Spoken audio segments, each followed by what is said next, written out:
So, welcome back to another episode in the Beyond the Playbook Winter Olympics Explainer series. So, picture this. So, sometimes at the Olympics, medals can be decided by goals, points, or even judges. But in this particular sport, they're decided by a line on a screen, which is sometimes thinner than a human hair. I'm speaking about speed skating, where perfection is the minimum requirement. So, what is speed skating? Speed skating is a racing sport on ice where athletes attempt to skate a fixed distance faster than their competitors. They skate on a 400-meter oval track, which is around the same length as a standard athletics track. So, most races are one skater versus the clock, and usually in pairs, but they are not racing directly against one another. So, the goal is simple: finish the distance in the fastest possible time. So what makes speed skating unique is its efficiency and precision. So skaters lean at extreme angles.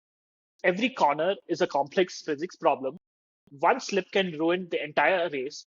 And sometimes races are often decided by 1/100ths and sometimes 1/1000th of a second. So if you were to compare this to a sport like sprinting, which relies a whole lot on raw power, speed skating is all about control at insane speed. So a brief history about the sport. So speed skating first began in Northern Europe, where frozen rivers and canals were everyday transport routes. So over time, racing replaced travel, and it became one of the foundational sports of the Winter Olympics, with early dominance from the Scandinavian nations, Netherlands, and of course, Central Europe. Now, the biggest turning points for this sport were the introduction of indoor ice ovals, removing weather from the equation, more scientific training methods, and of course, the invention of the clap skate, which revolutionized speed. Today, speed skating sits at the crossroads of endurance sport, engineering, as well as biomechanics. So, speed skating at Milano-Cortina 2026 will take place at the Fiera Milano Exhibition Center in Assago, which is right bang in the middle of the Milan metropolitan area. And this venue matters more than you think, because indoor ovals means no wind and controlled ice.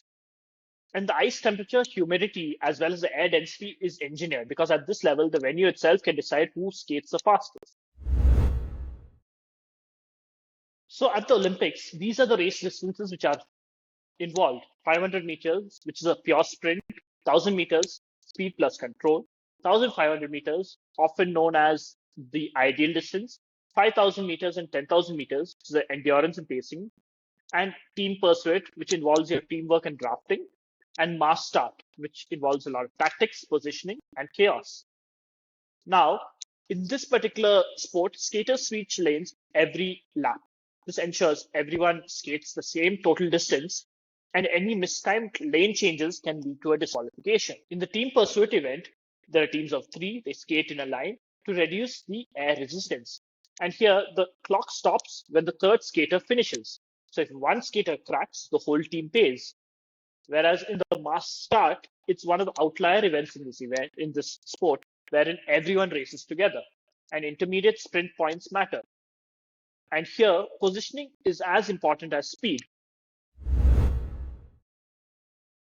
So here are a few obscure facts. So skaters over here can reach nearly 60 kilometers per hour. And the oval is the same length as an athletics track. And here, the ice temperature and the air pressure are carefully controlled, and you get a phenomenon known as fast ice, which is particularly engineered. So, who are the top countries in the sport? So, of course, it's the Netherlands, which is the spiritual home of speed skating. There is Norway and USA. And in recent times, Japan and Canada have been trying to reach that level. Whereas the athletes to watch are Jordan Stolz, who is a generational American multi-distance talent. Of course, the Dutch skaters across multiple events are often the favorites. And last but not least, the Norwegian specialists are always there in the longer distances. All this is to say, this sport breaks a lot of hearts because one bad corner ends medal hopes, and there are no heats to recover from in a lot of the events over here. And reputation doesn't mean anything once the clock starts. So speed skating doesn't reward hype. It rewards balance, patience, and perfection. So when the blades hit the ice at Milano-Cortina, let's hope you understand what the sport is about. And I hope this video helps in doing that. So please drop a like and subscribe to this channel. And thank you.